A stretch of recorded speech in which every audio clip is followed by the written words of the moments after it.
I moved over here about 22 years ago and it seemed like everything was going downhill. And I'm like, I just started walking from my place and I ended up here. And I'm like, God, and I looked over and it said Emmaus House. And all of a sudden I walked up the steps and I've been addicted ever since. Emmaus gives everybody opportunity who wants it.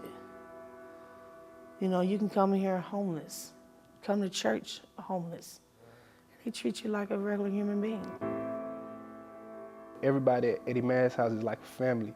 And if you need something, you can just ask somebody else and they'll be sure that they help you whatever you need. The reason Emmaus House is important for this diocese and important for the city of Atlanta is it's always been a place where people can stop and sit down together, have a conversation, and learn from one another. The education part is vital. These kids finish high school and there's nothing for them to do. It takes a nation to raise a child. As they come here and they learn, they take the opportunities and grow. We do a summer day camp that's amazing with 120 kids registered. They were able to stay on grade level because we had such good Georgia certified teachers. They had very positive experiences in terms of cultural enrichment. We have a middle school arts program. This summer they did pottery and they did video documentary making.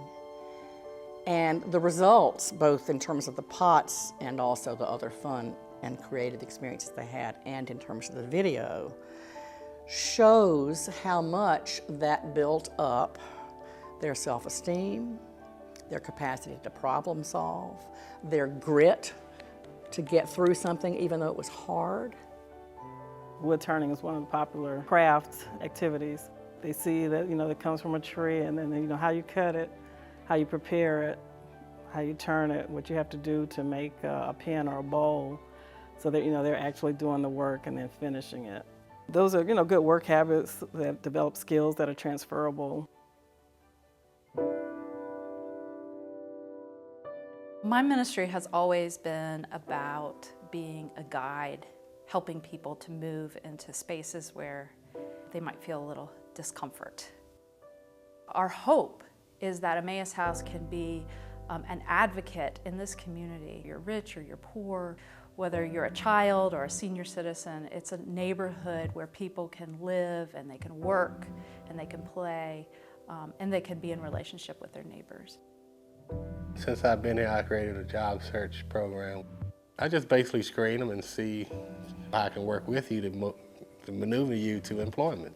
In fact, I just left a recycling plant where I had to go meet the managers because they found out what I was doing here at the Emmaus House.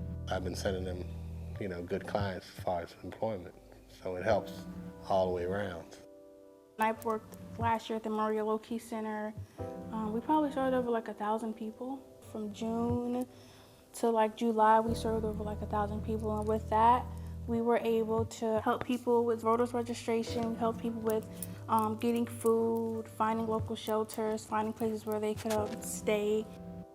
When someone calls me up and says, what will my dollar do for Emmaus House, for example, I will say it'll put food on the table. We're in a food desert. We have the highest child poverty rate in the city. It will pay for a $25 full physical because we have an arrangement with a local charity clinic that we can get uninsured people from our neighborhood health care. It'll pay for staff that will very patiently work through the difficult processes of getting a Georgia ID card, enrolling on the computer on food stamps. It'll even pay for a computer to do that on. There is an open spirit here. There's a peace here. You will catch that peace if you come here. Just to hear people who come back through here saying oh, if it hadn't been for Emmaus House, I don't know where I would be now. The Emmaus House helped me grow into a young man. The people in the neighborhood are so close because of the Emmaus House. It feels like I'm helping the world. It gives me so much energy, like I just left from over there, right? And I helped like maybe 9 people in 30 minutes. And they walked out, thank you, have a blessed day. And they had a smile when they left. I came down here thinking I was supposed to be helping people. And I discovered that I was the one that was getting them